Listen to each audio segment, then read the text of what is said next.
My name's Scott Litaea, and I'm here in Arizona. I'm from California originally. First time I met Debbie, she actually walked up to me and said, there's a reason for you in this field.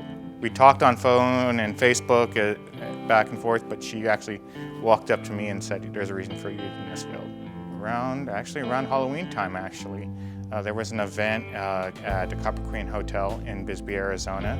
At the time, I kind of was overweight, and I just had gotten the weight off and kind of learned how to walk again and did surgery. And Roth actually put me in touch with Debbie. And at that time, I found out they were actually out here for an event. So I was able to attend the event. Debbie we would message back and forth quite a bit, via Facebook or phone calls or text messaging back and forth. Debbie really kind of looked out for me quite a bit. And she would call me if I was going to a location and she was not able to be there. She would call me before I got to the location, make sure I got off the plane okay, make sure I was okay where I was at, and if there was a problem, she knew people in that area in the field that could help me. So she really kind of watched over me. She took me under her wing to kind of show me the ins and outs of the paranormal field, so to speak. Learned how to investigate with her, she taught me a lot about investigating, how to investigate, how to be polite, how to ask questions a certain way. Debbie had a really huge impact to a lot of people all over the world. I know Debbie would share with me some of her messages that she would get from people from different countries, and she would literally take the time to write messages back to them, letting them know this is a great way to investigate, this is who you can get a hold of. If you have a question, she was always willing to listen and always responded to her fans, her friends. She cared about everybody, and that's kind of why I'm in the field, is I'm trying to carry on her legacy and hope.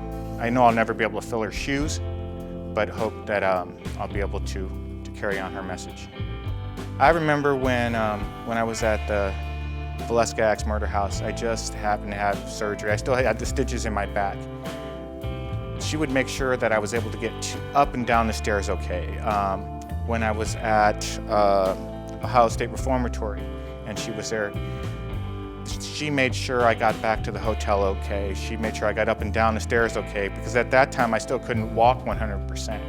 But she was always there to get care and help me along with things. So since she passed, I believe that I've gotten EVPs, and I've actually been on Skype with people that have heard her name. There are very few people that know this, but it's as of lately I'm kind of more coming out and telling people I have been able to capture her voice.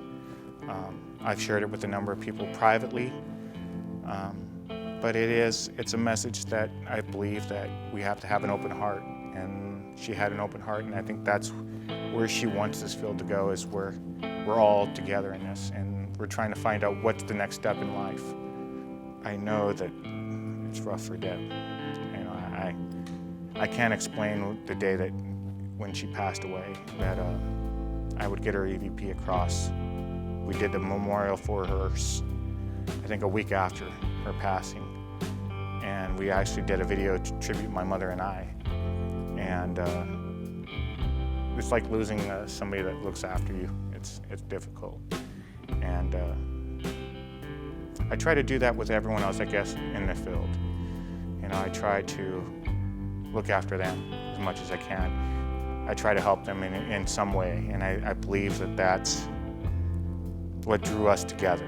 It was that friendship together, and she automatically knew, I don't know how she knew, but she knew that we'd finish each other's sentences, or we had ideas and we'd bounce them off of each other, and she just, I don't know, we're like 3 peas in a pod. I mean, you could put a group of us together and it would just, I don't know, it would work. She really had a huge effect on this field. When she passed, there were thousands of people that would write messages saying how she affected, them in the paranormal field and got them interested in the paranormal field, and how she had them questioning and asking questions about the field. How can we make the field a better place, and what can I do to investigate? How do I learn to investigate, and carrying on her message? So she had a real huge effect on this field.